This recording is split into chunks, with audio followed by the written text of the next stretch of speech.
স্কুলের ড্রেসটা খোলার সময় হয়নি, পেটে জ্বালা ধরে গিয়েছে। কি খাচ্ছিস? কে? পোস্ত? ওরে বাবারে, কি এগুলো কি রবার্টের মতো কি খাচ্ছিস এগুলো? পাস্তা কই? এই যা, খেয়ে নিয়েছে সকালে উঠেই খেয়ে নিয়েছ। Hello guys, good morning, welcome back to my channel. তোমরা সবাই কেমন আছো? আশা করি ভালো আছো। আমি খুব খুব খুব ভালো আছি। তো ভিডিওটা এখন থেকেই স্টার্ট করছি। এখন বাজে 15:10। একটু চুপচাপ বসছিলাম, সকাল থেকে কোনো কাজই হয়নি। তো রোজ রোজ এই ঘুম থেকে উঠেই কাজ করতে ভালো লাগে না। আজকে যেহেতু তোমাদের দাদাভাইয়ের ছুটি, সেই কারণে চুপচাপ বসছিলাম। তো চলো, এখন তো কাজে হাত দিতেই হবে। 15:10 বেজে গেছে। আর ছেলেরা স্কুলে গিয়েছিলো, স্কুল থেকে চলে এসেছে। তো কালকে থেকেই পাস্তা খাবে বলছিল, তোমাদের দাদাভাই এনেছিল, তো সেটাই সকালের টিফিন হয়েছে। তো এখন ওরা পাস্তা খাচ্ছে, আর সকালের ভিডিওটাই পাস্তা দিয়ে স্টার্ট করলাম। তো চলো, আজ যেহেতু শনিবার, তো নিরামিষ রান্নাবান্না হবে। আর এই যে ঢাই কাচাকুচি, আমার কাছতে কাছতে রান্না করছি, আবার কাচাকুচি করছি। চলো, পুরো ভিডিওটা দেখতে থাকো, কেউ স্কিপ করো না। আজকে মিনি ব্লগটা কেমন হচ্ছে অবশ্যই জানিও। ভালো লাগলে লাইক কমেন্ট শেয়ার করো, চ্যানেলটা সাবস্ক্রাইব করো, পাশে থাকা বেল আইকনটা প্রেস করো। আর যারা ফেসবুক থেকে দেখছো, পেজটা প্লিজ ফলো করে দিও, ফলো করে পাশে থেকো। তো চলো, টুকটাক টুকটাক কাজকর্ম শুরু করি। আমার সঙ্গে থাকো, দেখতে থাকো। তো গাইস, তোমাদের সঙ্গে কথা বলতে বলতে চলো, এদিকে রান্নাও বসিয়ে দিয়েছি। ওই যে বললাম, একদিকে রান্না করছি, একদিকে কাটছি, এই হচ্ছে ব্যাপার। তো আজকে যেহেতু শনিবার, নিরামিষই পটল ভাজা করছি, আর একটু মিষ্টি কুমড়ো ছিল ফ্রিজে, সেটাকে ছেচকি করব, আর ঝিঙে আলু পোস্ত করবো, আর গরম গরম ভাত করবো। এই আর গাইস, একটু ম্যানেজ করে নিও, পাশে আমাদের বাড়ির পাশে কীর্তন হচ্ছে, যেহেতু আজকে গোপীনাথের সানযাত্রা, তো একটু ম্যানেজ করে নিও, আওয়াজ হচ্ছে। স্নান টান করা কমপ্লিট। আর আমি আজকে প্রচুর কেচেছি, মানে এত কাঁচা কেচেছি, কিন্তু একটু সহ্য হয়, দেখাবো সহ্যটা কেন হয়। বিশাল মেঘ করেছে, মুষলধারে, বাপরে। দেখাবো, বোকানো বলছে, বাপ মেঘটা গরম গরম, বিদ্যুৎ চমকাচ্ছে না, সরি, মেঘ গরম গরম করছে। আর এত কাঁচা কেচেছি, সে মানে আমি জানতাম নিম্নচাপ হবে, শুনেছি, তো সেই কারণে আজকে প্রচুর কেচেছি। যে আজকে একটু রোদ উঠেছে, শুকিয়ে টুকিয়ে নিই। ওরে বাপরে, যেই না মেলেছি, ব্যাস। চলো, তোমাদের দেখাচ্ছি।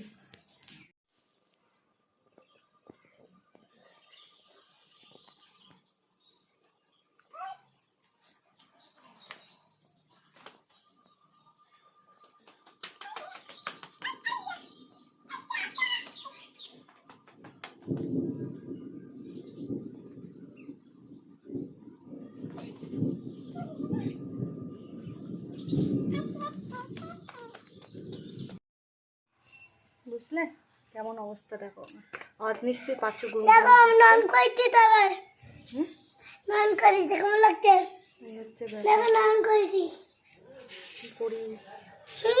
এত কষ্ট করে মেললাম, আবার এখন তুলতে হবে। তুলে গিয়ে কোথায় মেলবো, ঘরে জায়গাও কম।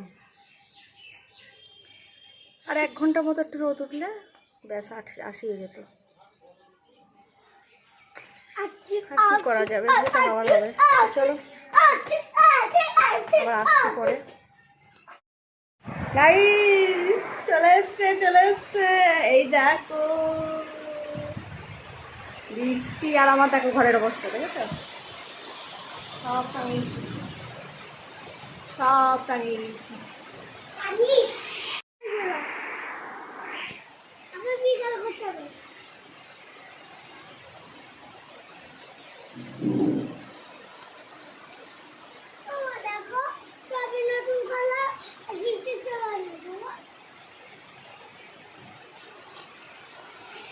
বৃষ্টি হচ্ছে হেভি, আর হাওয়া দিচ্ছে হেভি হাওয়া।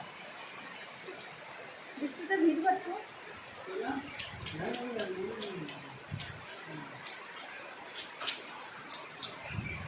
বৃষ্টি পড়ছে, বৃষ্টি পড়ে, তারপরে টুপুরে নদী এলো বান, শিক্ষা করে বিয়ে গেলো। আমরা আগে বলতাম, এই হচ্ছে বৃষ্টিটা। সেদিকে বাবুরা বৃষ্টিতে ভিজেছে, আমার তখন স্নান হয়ে গেছিল, আমি আর ভিজলাম না। বৃষ্টি হলেই আমাদের বেলপুকুরে কারেন্ট চলে যাবে, আর আসবে না, ওয়াইফাই চলবে না, এই এক চলবে না, কিছু চলবে না, পুরো কানা হয়ে বসে থাকতে হয়। গাইস আমাদের এখানে কারেন্ট নেই, আমি আর আমাদের পুচু গোপালটা আবার চুপ করে শুয়ে আছি। আর গোপাল, আমার পুচু গোপালের একটা নখ হয়েছে কত বড়, দেখবা তোমরা, দেখা তোমাকে গিলিবিলি গিলিবিলি ছু, এই দেখো দেখেছো, এইটা দিয়ে আমাকে ফুকিয়ে দিচ্ছে। উফ, গালটা ফুট করে দিয়েছে মনে হয়। দিয়ে আমাকে বলছে উল্লু, এই উল্লু বানায়া আমাকে বলছে তোমাকে এই রিমোটটাকে ভেঙেছে, ভাবো তোমরা, হ্যাঁ ভাবো। তো গাইস কারেন্ট ফারেন্ট কিচ্ছু নেই, গরমে মরে যাচ্ছে। আর এই দেখো বৃষ্টি হয়েছে, আবহাওয়া দেখো। আজকে যেহেতু শনিবার, নিরামিষ রান্না করেছিলাম, খেয়ে নিলাম, খেয়ে দিয়ে নিয়ে এখন একটু শুয়ে আছি। আর আজকে তো কী হয়েছিল তোমাদের দেখিয়েছিলাম, মিষ্টি কুমড়ো ছেচকি করেছিলাম, পটল ভাজা করেছিলাম, ঝিঙে আলু পোস্ত করেছিলাম, আর বুকানবাবুর জন্যে ইয়ে করেছিলাম, আলু ভাতে দিয়েছিলাম, আর ভাতটা গরম গরম করেছিলাম, ফ্যান দিয়ে মাখিয়ে দিয়েছিলাম ঘি দিয়ে। আর পটল ভাজা খেতে ভালোবাসে, পটল ভাজা, ব্যাস এই করেছি না, খেয়েছ? আচ্ছা। আর কালকে, এই কালকে বলছি সরি, আর ছেলেরা গিয়েছে, এখানে গোপাল মন্দির আছে আমাদের, রাধাকৃষ্ণ মন্দির আছে, এটা আমার দেওরই মানে সব কিছু করে, পুজো আচ্ছা সব কিছুই মানে করায়, খরচ খবরই সবই আমার দেওরই উদ্বোধন করেছে ওখানে। তো সেখানে গিয়েছে, ওর কাকাই ফোন করেছিল, এখানে খেয়ে যা, আজকে হচ্ছে গোপীনাথের সানযাত্রা, সেই জন্য ওখানে ভোগ টোগ হচ্ছে, নিরামিষ রান্না হচ্ছে। আমার দুই ছেলে ওখানেই গিয়েছে খাওয়া দাওয়া করতে। আর আজকে যেহেতু নিরামিষ রান্না বান্না খাওয়া দাওয়া হয়েছে, কাল কি খাবা? কালকে কি খাবা বলো? কাল কি খাবা? কিসের মাংস? কোন মাংস দিয়ে খাবা? উড়ি বাবারে, চিকেন না মাটন? দেখো জানে মাটন দিয়ে খাবে। আর যদি চিকেন দিয়ে করি খাবা না? মাটন দিয়েই খাবে। আর কালকে আমার এই ছোট্ট নরু গোপালটা বিরিয়ানি খাবে বলছে, খাসির মাংস দিয়ে। আজকে জগন্নাথ পুজো, তো চেষ্টা করব করার, চেষ্টা মানে হবেই, বলেছে যখন। তো চলো আজকের মতো ভিডিওটা এখানেই শেষ করছি। কেমন লাগলো অবশ্যই জানিও। এই দেখো নোটটা এমন হয়েছে বলো। এই জাদু হচ্ছে তো, বুঝতে পারিনি কেমন করে করলে, আরেকবার করো, আরেকবার করো। আই লজ্জা পেয়ে গিয়েছে, লজ্জা পেয়ে গিয়েছে, লজ্জা পেয়ে গিয়েছে, এই লজ্জা পেয়ে গিয়েছে, এই লেগে গিয়েছে। আবার কেমন করে চলে যাবে? মন্ত্রটা বলো, মন্ত্রটা। লজ্জা হয়ে গিয়েছে, খুলে গিয়েছে, দেখেছো? তো চলো সবাই ভালো থেকো, সাবধানে থেকো, সুস্থ থেকো, টাটা।